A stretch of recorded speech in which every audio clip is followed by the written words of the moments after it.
Okay, ഇനി നമുക്ക് group 13 മുതൽ 18 വരെയുള്ള എലമെൻറ്റിനെയാണ് കയ്യിൽ കിട്ടുന്നതെങ്കിൽ നമുക്ക് ഇവരുടെയും ഗ്രൂപ്പ് നമ്പർ അറിയണം അല്ലേ? അതെങ്ങനെ മനസ്സിലാക്കും?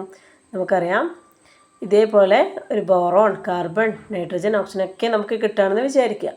അപ്പോൾ നമുക്കറിയാം അവരുടെ അറ്റോമിക് നമ്പർ. ഇപ്പോൾ ഇവിടെ ബോറോൺ എടുക്കുകയാണെങ്കിൽ ബോറോണിൻ്റെ അറ്റോമിക് നമ്പർ 5 ആണ്. അപ്പോൾ നമുക്ക് കോൺഫിഗറേഷൻ അറിയാം, 2, 3 ആണ് കോൺഫിഗറേഷൻ. അപ്പോൾ 3, 4, 5, 6, 7, 8 ഇങ്ങനെ ഒരു നമ്പറാണ് ഔട്ടർ മോസ്റ്റ് ഷെല്ലിൽ വരുന്നതെങ്കിൽ, ബാഹ്യതമ ഷെല്ലിൽ വരുന്നതെങ്കിൽ അവരുടെ കൂടെ +10 ആഡ് ചെയ്ത് കൊടുത്താൽ നമുക്ക് അവരുടെ ഗ്രൂപ്പ് നമ്പർ കിട്ടും. ഓക്കെ, ഇപ്പോൾ ബോറോണിനെ കിട്ടി. ബോറോണിൻ്റെ അറ്റോമിക് നമ്പർ എനിക്കറിയാം 5 ആണ്. പിന്നെ ഞാനെന്ത് ചെയ്തു? കോൺഫിഗറേഷൻ എഴുതി. അപ്പോൾ എനിക്കറിയാം 3 ആണ് ഔട്ടർ മോസ്റ്റ് ഷെല്ലിൽ വന്നതെങ്കിൽ 3യുടെ കൂടെ +10 ആഡ് ചെയ്ത് കൊടുത്താൽ അവരുടെ ഗ്രൂപ്പ് നമ്പർ നമുക്ക് കിട്ടി. ഇയാൾ 13ാമത്തെ ഗ്രൂപ്പിലാണ്. ഓക്കെ, ഇനി 4 ആണ് വരുന്നതെങ്കിലോ ഇയാളുടെ കൂടെയും 10 ആഡ് ചെയ്ത് കൊടുക്കുക. 14ാമത്തെ ഗ്രൂപ്പിലാണ് ഇയാൾ. ഓക്കെ, അങ്ങനെ 5, 6, 7, 8 ഇതിലെല്ലാം നമ്മൾ എന്ത് ചെയ്യണം? 10 ആഡ് ചെയ്ത് കൊടുക്കുക. 13 to 18 വരെയുള്ള എലമെൻറ്റുകളുടെ ഗ്രൂപ്പ് നമ്പർ നമുക്ക് കിട്ടും. ഓക്കെ, ദെൻ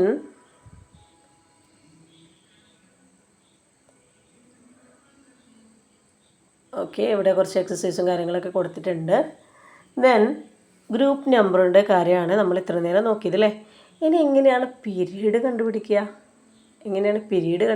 ഇയാൾ ഏത് പീരീഡിലാണെന്ന് നമ്മൾ കണ്ടുപിടിക്കണ്ടേ? ഗ്രൂപ്പ് മാത്രം മതിയോ? ഒരു എലമെൻറ്റിൻ്റെ കയ്യിൽ കിട്ടിക്കഴിഞ്ഞാൽ ഇയാൾ ഏത് പീരീഡിലാണെന്ന് എങ്ങനെ കണ്ടുപിടിക്കും? വളരെ സിമ്പിളാണ്.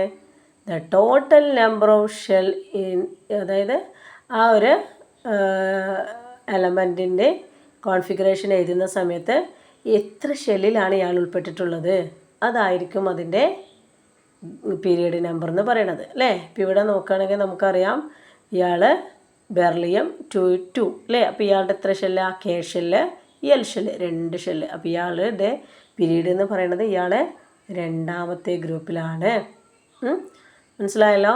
ഇനി നമ്മൾ സോഡിയത്തിന് എടുക്കുകയാണ്. സോഡിയത്തിൻ്റെ കോൺഫിഗറേഷൻ അറ്റോമിക് നമ്പർ 11 ആണ്. അപ്പോൾ കോൺഫിഗറേഷൻ 281 ആണ്. ഇപ്പോൾ എത്ര ഷെല്ലിൽ പോകും? കെ ഷെല്ലിൽ 2, എൽ ഷെല്ലിൽ 8, എം ഷെല്ലിൽ 3. അപ്പോൾ ഇയാൾ 3ാമത്തെ പീരീഡിലാണെന്ന് മനസ്സിലാക്കാം. ഓക്കെ, അപ്പോൾ ഇങ്ങനെയാണ് നമ്മൾ പീരിയഡ് കണ്ടുപിടിക്കുക. അവരുടെ നമ്പർ ഓഫ് ഷെൽ എത്രയാണെന്ന് നോക്കിയാൽ മതി. Okay, then